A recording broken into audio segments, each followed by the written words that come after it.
Our top story takes us to the Northwest Province, where hundreds are gathered at the infamous Koppie in Marikana in the Northwest Province to commemorate 6 years since the gruesome killing of 34 miners on that day.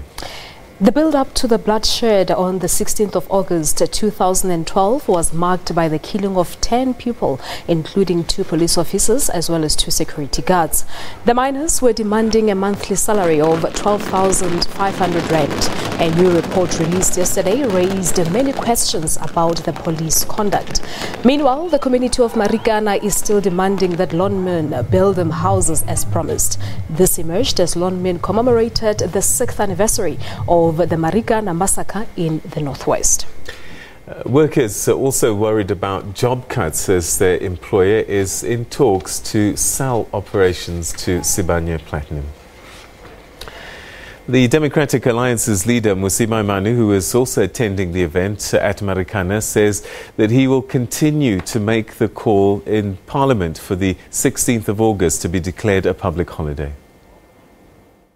The levels of unemployment are happening all around the country.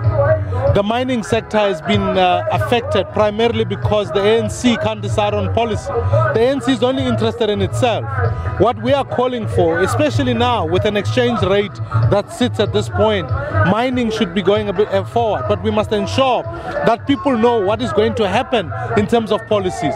We must ensure that we attract more investment, but the ANC has long given up on that dream, and therefore the crisis of unemployment in the country is the most serious one we should be looking at. Already now, over 9.6 million South Africans can't find work.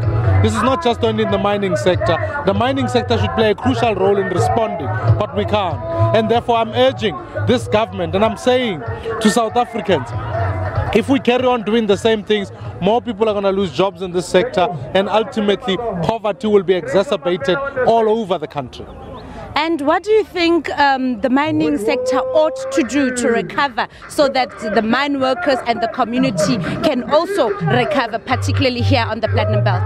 No, undeniably, what we've got to focus on is saying, how do we ensure there's better investment in the mining sector? How do we ensure that this new mining charter isn't just focusing on empowering a few and protecting the connected, but it benefits all South Africans? How do we ensure we transfer shareholding to some of to the workers who go underground? How do we ensure that some of these crucial issues about how do we develop communities? We simply cannot be living in a country where right now the living conditions of South Africans, especially in mining towns, are in such a state where our people are sharing basic services with animals. They are drinking water out of the same places with animals. These are conditions that will continue to exist, and if we carry on like this, we're going to end up in a space where more tragedies of this nature will happen. It must stop now. But the last thing that I believe is absolutely important is that there must be accountability.